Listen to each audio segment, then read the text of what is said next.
Hello guys and welcome back to another Jump Stop video. Today I'll be creating an NBA mock draft after the trade deadline. The significance of this is that a team is now not allowed to trade their draft picks and therefore are set in stone.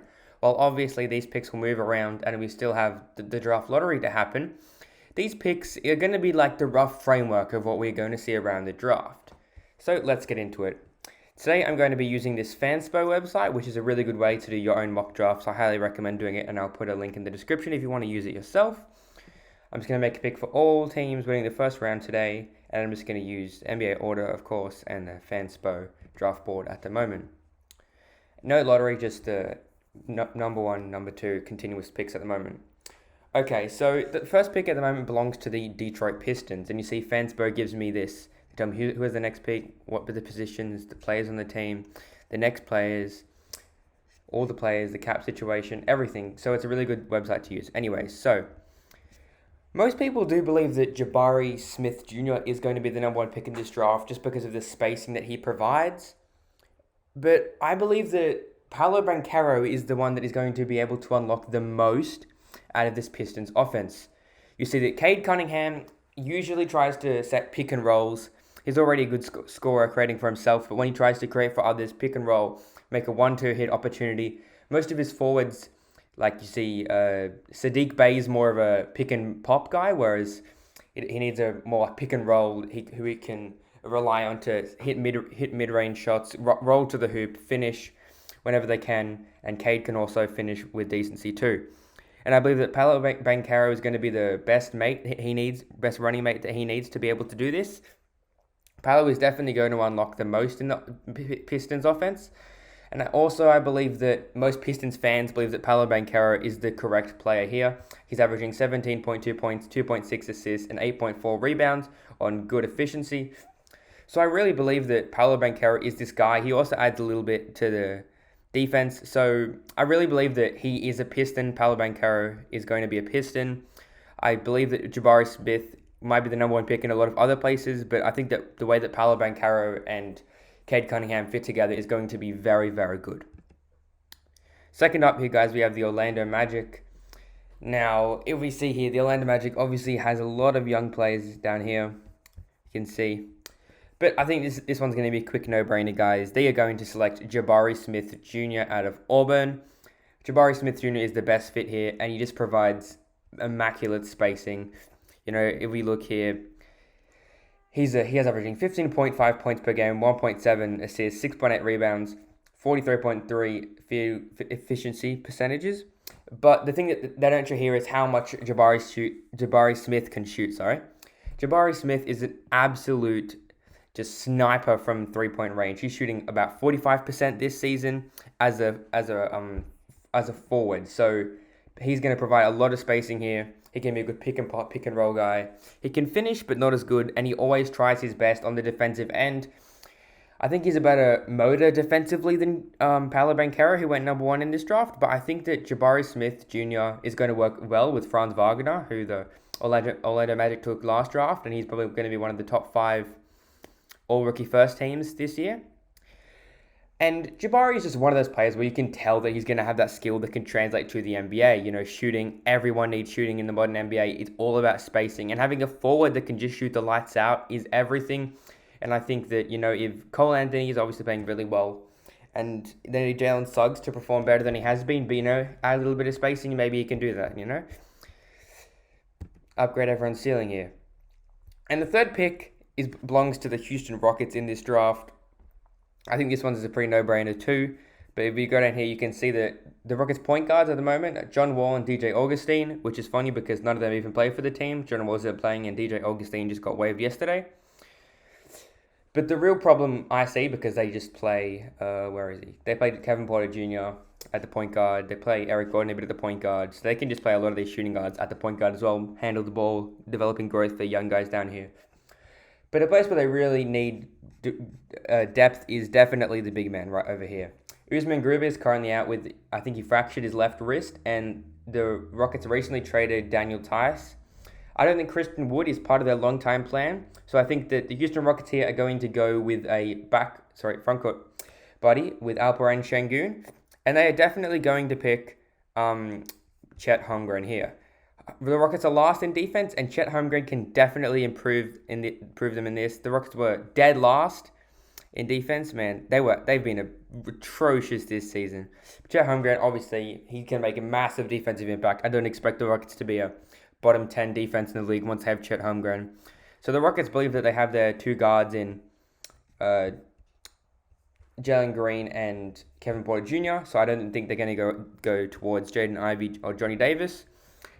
So yeah, Chet Holmgren is definitely the pick here. And number 4, we have the Oklahoma City Thunder. Now, this is a really interesting one, obviously, because most people believe that this is a very top 4 heavy draft, with Jaden Ivey being in the top 4 of this draft. You can put those top 4 in any order you want, but most people believe that those top 4, no matter how you put them, are definitely going to be the top 4 in this draft. What's interesting, though, is that Jaden Ivey is a point guard. And the Oklahoma City Thunder, I think, seem to be really happy with their guards, and they really need depth in the rest of their positions. So they currently have Shai Gilgeous-Alexander and Josh Giddey, who are their 2 guards. Shai has been playing amazing, almost an all-star if he shot a bit better, I reckon. And Josh Giddey, his passing has just been absolutely crazy. But look, Lugens Dort, I like Dort, he's a good player. But their power forward and center position, oh man, are they really starting Mike Muscala? So yeah, they definitely need an upgrade in the power forward and center spot. I think that Chet would be a really good fit on this team. They might trade up with a lot of their picks that they have. They might use a bunch of their first-round picks to say to the Rockets, hey, we'll give you this to trade up. But I think at the moment, with the picks that they have, making no trades in this draft, they're going to pick Jalen Duren. Now, Duren is one of the best, or definitely the best traditional center in this draft, and maybe one of the best traditional centers in the past few drafts and the upcoming drafts. Now, Jalen Duren is averaging 10.9 points per game, 1.3 assists, and 7.3 rebounds. Jalen Duren is really just a typical old school type of center. He's not amazing from shooting. He's not amazing from shooting from himself. He's just a dunker spot center who can alter shots, get rebounds, and score. And I think that having a big man that can create for himself in the post, and also he can just finish if you pass to him well, will really unlock another aspect of Josh Giddey's game. We've seen Josh Giddey be an amazing passer, but imagine Josh Giddey if he has like a really big, tough, strong center to pass to, throw alley-oops to, cut to. I think that's going to be a really good addition to the Oklahoma City Thunder. Wow. Next here is going to be the Indiana Pacers. Still feels weird that Buddy Hield and Tyrese Halliburton are on this roster, but they are. And I think that Brogdon, Duarte, Halliburton, Buddy Hield, they really have a lot of good point guards and shooting guards here. But I think that the Pacers are in less of a rush to actually full on get their full on. They don't want to go straight from the bottom like the Thunder to the top. They're fine with sitting in the middle for a while. And I think that look, they have a good center in Miles Turner. Isaiah Jackson is hopefully going to develop well. You can play TJ Warren at the small forward once he comes back. You can move a couple of these plays down, play them small ball. And I think that they're really going to have to go with Jaden Ivey here. I know this might sound a little bit contradictory because I said that the Oklahoma City Thunder can't pick them because they have too many guards. But I really believe that Jaden Ivey is going to be an amazing player. Ivey is from Indiana, so this is really going to help them. And, Brogdon, Duarte, Halliburton, Buddy Hield, maybe especially Buddy Hield, probably going to get moved. Tyrese Halliburton is obviously going to be there long term. Hopefully that Chris Duarte is going to be there long term, but I don't think Duarte is going to be a starter on a really good team. Duarte can be maybe like a 6th man or a 7th man over here. So I really believe that you can have Tyrese Halliburton, Malcolm Brogdon, and Jaden Ivey as the 3 guards. You can play a 3-guard lineup with maybe TJ Warren and Miles Turner there. I think that's a really good lineup moving forward and a very good developing lineup. Now, Jaden Ivey's main comparison has been Ja Morant this season. He's averaging 17.7 points, 3.3 assists, and 5.1 rebounds on good shooting. He can obviously get to the rim really fast, can create, can shoot, all of that good stuff that you look for in a guard prospect. Okay, next up here is going to be the San Antonio Spurs. And I think this pick is going to come as a surprise because a lot of people would select Johnny Davis here. But I'm actually going to pick AJ Griffin. AJ Griffin's upside is just way too high for them to pass. Now, as we've seen before, Coach Pop loves high upside bigs. I think he's definitely going to take one down here. If we look at the depth chart, DeJounte Murray is obviously the starting point guard. He's a start. He's an all-star this season, which is good. They definitely need some help down low. They don't have Derek White anymore, but they have Josh Richardson now, Lonnie Walker, Joshua Primo, Thomas Satoransky. In small forward, they have a lot of young players that they want to develop. Devin Vassell, Keldon Johnson, Bates Diop, and McDermott. They needed a little bit of help at the power forward and center positions, which is where AJ Griffin can come in. I know AJ Griffin says it's a small forward, but you can play one of these players down or AJ Griffin up. It doesn't really matter along that side. But AJ Griffin is just an amazing player. He's begun to do a lot better from at the start of the season. He was being benched, but he's been playing really good now. He's begun to become he's a really good shooter, which is surprising. Not quite as good as a shooter as Jabari Smith, but he's got a way better body frame as Jabari Smith. He's got a strong body, can drive in, finish toughly, and also can shoot from the perimeter. So he's a really good stretch and drive forward. And I really believe that DeJounte and Griffin are going to be like one of the best young cores in the league once those two get on the court together, and they're going to become something really important in the future. If you believe that they should take Johnny Davis here and maybe put him in the shooting guard, it's all the things that Coach Bob said has believed that he really believes in Joshua Primo and that he's going to become someone really good and all of these players in the shooting guard position. So I believe that they're going to go in the small forward because there's less upside with those picks.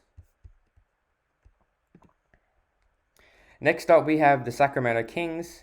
And I think that the Sacramento Kings here are going to select Johnny Davis.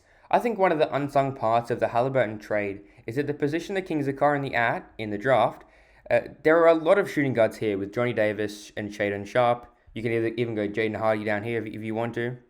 Whilst I'm not saying that Johnny Davis will become Halliburton, I'm just saying that if the Kings make the play-in tournament, that's an absolute win for them. That is all they want to do. If the Kings make the play-in tournament, they'll be the happiest team in the NBA, even if they don't get past the play-in tournament. That's all they want, to get into the play-in tournament. So if they get into the play-in tournament, they'll be happy. And if they don't get into the play-in tournament, then that's also a win, because if their season doesn't pan out, they can just go at it again next year with another good shooting guard to pair with De'Aaron Fox. Hopefully, Fox might like this one more. Obviously, you can see there is a lot of struggles in the Kings shooting guard section over here. So Johnny Davis, you can run at it with the big three of Johnny Davis, De'Aaron Fox, and Domantas Sabonis. Now that's going to be amazing heading forward. So there's a really good thing here. So if Kings fans, if you find yourself at this position in the draft, come draft time, don't get too hard on yourself. I believe that you guys can definitely make the play-in tournament next year if you have these big three. And next, with the 8th pick in the draft, the Portland Trail Blazers are going to select Keegan Murray. This is a very Trailblazers-ish pick. The Blazers, I assume, are just going to try and remodel their team around Damian Lillard. Keegan Murray is a good scorer, can score, can pass, and he does all of those 1%ers that contribute to winning.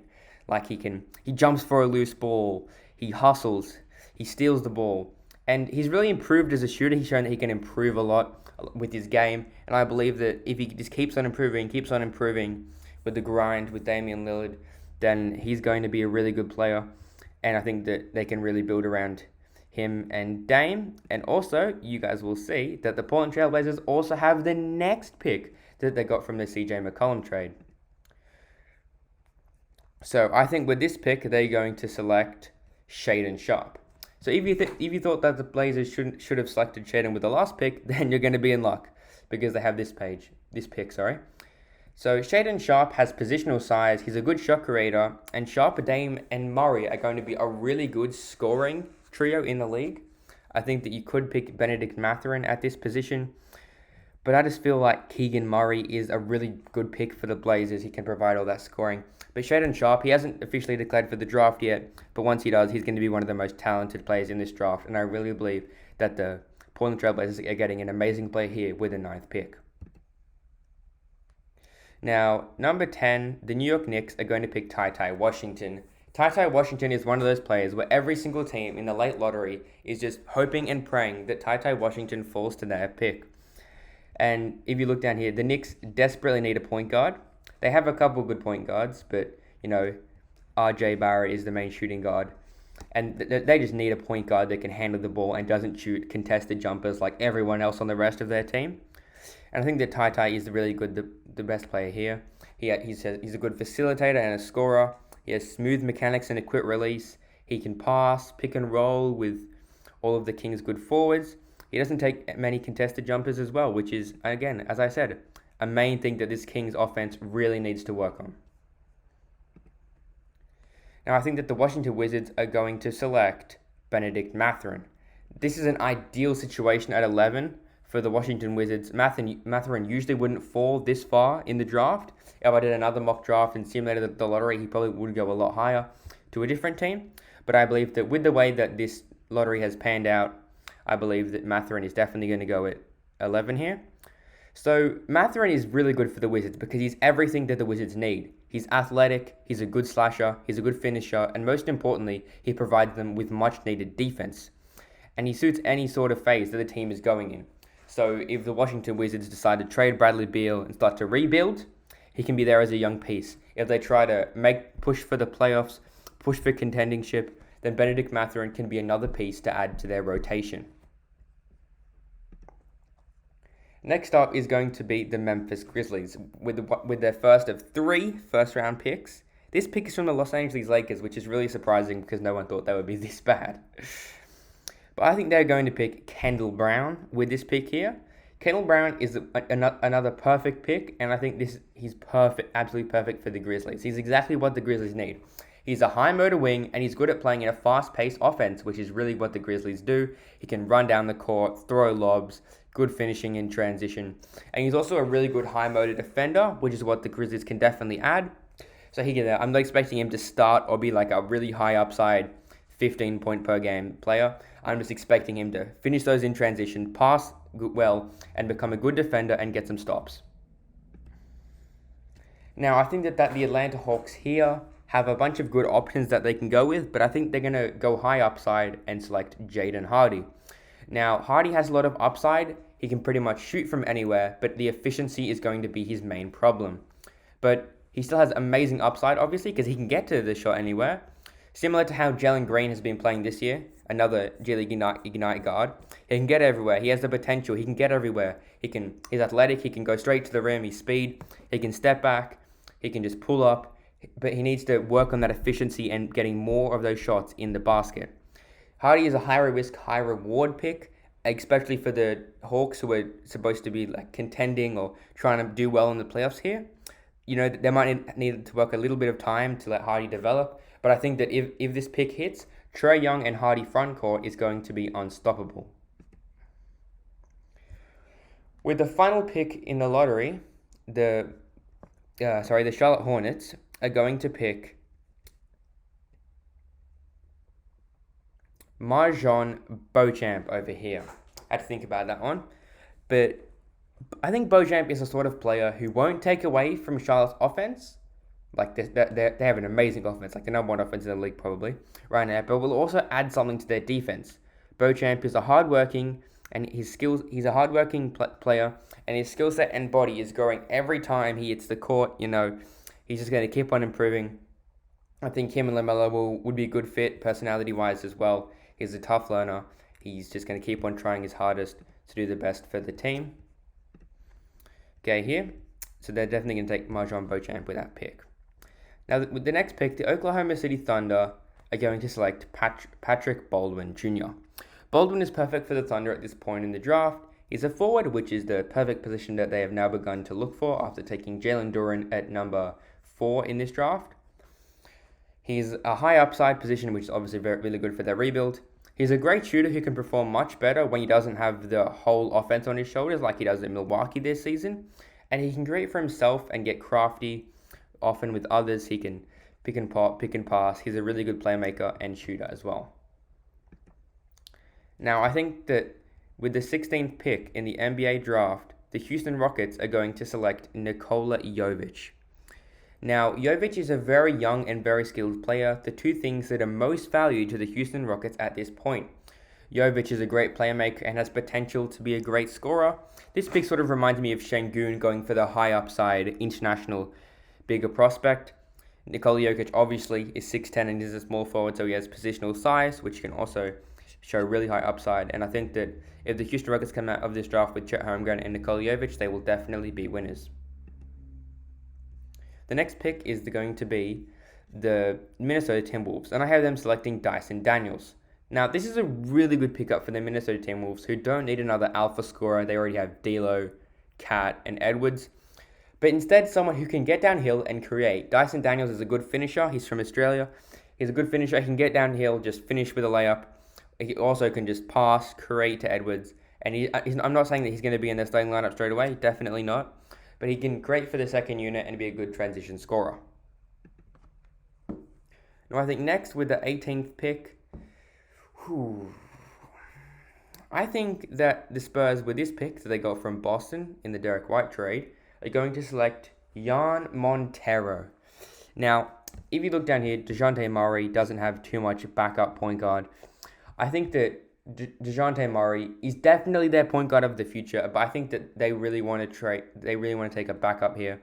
That, Coach Pop in all of his interviews believes that all the players that he has are really special, and that he just develops these young players, then they can definitely come up, shine, prove their worth, and they can become stars in the future. So I think that he's not looking for a high upside, going to take all the shot sort of player that you would in the top 10, and he's going to take Jan Montero here. So he can handle, he can dribble, he can pass, so he's just a generic point guard, all the good things that you'd like from a point guard. He hasn't been able to show us much good things because he picked to go to the overtime elite. See, he doesn't have any stats because he's playing with a very weird competition, the overtime elite. No one else really goes in there in the entire draft, so we have to really see from him. He hasn't played in a college standpoint, but I guess you'll have to see when the draft combine comes around. Now, next here with the 19th pick, the Denver Nuggets are going to take Ochai Agbaji. Now, I think this is a really good pickup for the Nuggets. They definitely need depth at the small forward position, especially with Michael Porter Jr. being injured at the moment. Obviously, he won't be injured when they pick him up, but that is an injury concern already. And I think that Ochai Agbaji is just that 3-and-D player who can really add to their rotation here. See, he's averaging 20.3 points per game, 1.4 assists, and 5.1 steals on really good efficiency. So he's definitely a really good high upside player that they can add to their team, and they know he will be a solid piece in his first few years. Now, with another pick, the San Antonio Spurs. I think, man, they've covered everything that they need to in this position. They've got Jan Montero, they've got AJ Griffin. The one position that they haven't covered in this draft yet is a center. The only center at the moment is Jakob Poeltl. So I think that if they really want a center, and that's really the only position that they're going to have to go, it's definitely going to have to be Mark Williams, who is the best center at the moment. I know it sounds weird to be talking about fit at this position, but obviously, as I said before, Coach Pop really loves these players that he has on this roster. Mark Williams' size, length, and defense can definitely help with this team. They were rumored to be trying to move Jakob Poeltl at the deadline. Obviously, they didn't, but they could be moving him in the offside and decide to make Mark Williams their starting center. Obviously, he's shooting really good efficiency from the floor right now. Good points, good rebounds. That's what you want from a center. So they are definitely going to take Mark Williams here. Now, the Dallas Mavericks here have a lot of interesting picks. I think they could really pick a lot of players in this bracket. Between Kennedy Chandler, Tari Eason, honestly, I could see maybe 10 players that the Mavericks could go at this position. But I think that they're going to go Tari Eason. Now, Tari Eason can give them positional size and length, and he can just really... They need a small forward. They just traded Kristaps Porzingis, so that doesn't have anything to do with it. But he's averaging 16.3 points, 1 assist, 7 rebounds. Wow. Just exactly 1 point and exactly 7 rebounds. Perfect. But anyways, they traded Kristaps Porzingis, so they're going to have to move a couple players down. Boban might start at center. And so they're going to need to push a couple players down to fill more out at the center. And I think that Tari Eason is a good size player that you can add here. So next up, this is the Brooklyn Nets from the crazy James Harden trade. I think that obviously they aren't looking for a point guard or someone to create or make a lot of points. They already have Kyrie Irving, Kevin Durant, and I think Cameron Thomas is a really good scorer that can come off the bench for them. So I think that they're just going to pick Trevor Keels here. He's a small forward, which is what they need. Definitely what they need. And yeah, so Trevor Keels is like that perfect 3-and-D player. He played at Duke this season, and he's ready to go and help them contender right now. You know he's going to be a high impact player, not a high upside, not a low. He's less of a higher upside player, but you know that his his floor is going to be up there as well. So he's definitely going to be able to help you contend this season. Now, the Milwaukee Bucks, I think, are going to pick. You see here. Yeah, I think that they're going to pick Kennedy Chandler. Now, Kennedy Chandler, you see, he's only 6'1". He has amazing speed. He has playmaking. He can outside shoot, all the things that you want from a guard, of course, and all the things that can really help the Milwaukee Bucks. Now, if you look down at this depth chart down here, they currently have Drew Holiday. I don't expect him to replace him at all. But they also have George Hill down here. George Hill's not getting any younger. He's just going to get older. And I think that they really want another point guard to add to this. And I think that Kennedy Chandler can be the perfect choice for them right here. With the 24th pick, the Chicago Bulls are going to select Jeremy Sohan. Now, this is very interesting because they already have Patrick Williams. I see these two as they have some similarities, and maybe they can duke it out to see who is the better player overall. But I think that Jeremy Sohan is a great defender, rim protector, and rebounder. He has positional size, and he just has great instincts. You can't go wrong with somebody like this. He's just going to be a good defender that can obviously just really impact the game. And even if they choose to move on from Patrick Williams, which they might for another superstar, maybe they can go for Jeremy Grant in the offseason if they believe that they can just replace Patrick Williams instantly with Jeremy Sohan. And with the 25th pick in this draft, the Indiana Pacers select... They could go with a lot of players here. Once again, this is another one where they could go with a lot of players. But I'm going to go with a bit of a surprise pick here and go with E.J. Liddell.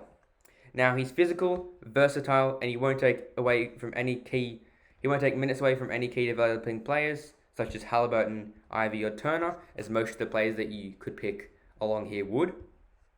Now, I think that with this pick, the scoring is going to come along really nicely with Indiana here. I think Indiana was the main winner of the trade deadline here. Look, they already have another pick here that they got. But yeah, this is just absolutely crazy what Indiana has been able to do, reshaping their roster. Definitely the winners of the trade deadline for me. And I think that if they go with in the next season with Malcolm Brogdon, Ricky Rubio, Malcolm Brogdon, Tyrese Halliburton, Chris Duarte, Buddy Hield, T.J. Warren, Torrey Craig, Isaiah Jackson, Miles Turner, and the rookies that they picked up this year, they're going to be absolutely crazy. And I think that their rebuild is going to be pretty well done so far. Now, next up with the 26th pick, the second of the Grizzlies' 3 first-round picks. To keep in mind, though, I don't think that they're going to use all these picks. I think that they might trade some to maybe the Rockets or someone who might want a late first-round pick. But I think here that they are definitely going to take Blake Wesley. Now, if you look down here, I do like their guard rotation already. They have Ja Morant down there, of course, DeAnthony Melton, Tyus Jones, Jarrett Culver. But if you look, the shooting guard position definitely needs some depth. I think Blake Wesley is the perfect player here. Wesley has been one of the most improved college players this season. He has positional size, can score in all places, and is also a great facilitator to accompany Memphis' offense. Alright, so I think he's going to be a really good player to add here for Memphis. Almost at the end of the first round here, guys. With the 27th pick, I think the Miami Heat are going to take J.D. Davison.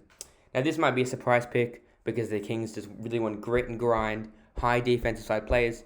But I think that they can mind having maybe one player that isn't a top defender. They can sign with J.D. Davison here, who is a quick scoring guard, and he's one of the best playmakers in this class. They don't have a high upside playmaker on the Miami Heat. And the best point guard here is Kyle Lowry. Kyle Lowry's already just keep on getting older, and I know that Heat fans are really high on Gabe Vincent. He's been playing really well lately. But even if Gabe Vincent turns out to be a superstar as well, J.D. Davison and Gabe Vincent can just share the floor together, share minutes. They can be an amazing team together. So I really think that J.D. Davison is a good pick, and you can't really go wrong with this pick for the Heat.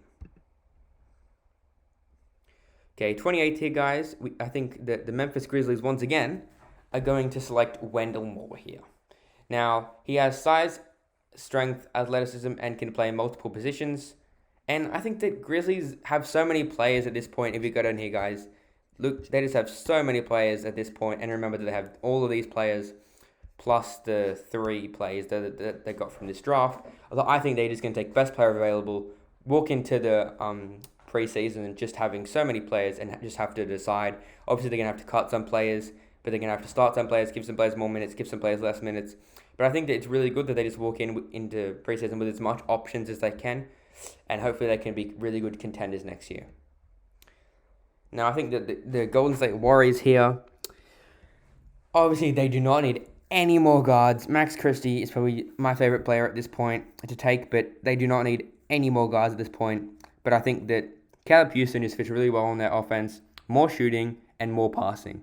That is really the Warriors' offense. Just shoot and pass. The amazing passing of the Warriors and the amazing shooting of the Warriors, their spacing is really a big reason why they've succeeded, and Caleb Houston is just going to add to that. Now, with the final pick that we're doing here is going to be the Oklahoma City Thunder's pick from the Phoenix Suns. Now, I think this is going to be a really surprising pick. I've always thought that this player is going to be a really good player. So far, they have Doran, Patrick Baldwin Jr., and it wouldn't hurt to take another big. And the player that I'm going to take is not Max Christie. I don't think that, again, that they don't need another guard. They could go with Harrison Ingram here. That would also be a nice pick. I don't think that Ousmane Dieng is going to be a good player. I'm sorry. I said I just don't like Ousmane Dieng's upside. I think that Hugo Besson is the better player from the New Zealand Breakers in the NBL. But I think that the Thunder here are going to go with a high upside player, Ismail Kamagate. I know that this is a high upside player. A lot of people don't really know who he is. But think of him as he's another one of those big French prospects. So he's from France, obviously. And he's like, it's like Rudy Gobert and Wembanyama, how you have those really big defensive players who can just block, rim protect with amazing ability. And, I just believe that Kamagate can be another one of those big impact defensive French players that can come into the league. Kamagate also, he played in the same league as Wembanyama. And there was even a matchup between those two, and Kamagate absolutely destroyed Wembanyama. He took over the game. So, just to recap here, guys, as our final mock draft is here. We have Paolo Banchero going number 1, Jabari Smith, Chet Holmgren, Jalen Duren, Jaden Ivey, AJ Griffin, Johnny Davis, Keegan Murray, Shaden Sharp, Ty Washington, Benedict Mathurin, Kendall Brown, Jaden Hardy, Marshawn Beauchamp, Patrick Baldwin Jr., Nikola Jovic, Dyson Daniels, Jan Montero, Ashea Baji, Mark Williams, Tari Eason, Trevor Keels, Kennedy Chandler, Jeremy Sohan, EJ Liddell, Blake Wesley, J.D. Davison, Wendell Moore, Caleb Houston, and Ismail Kamagate. That's it, guys, and thanks for watching. I hope to see you guys next time.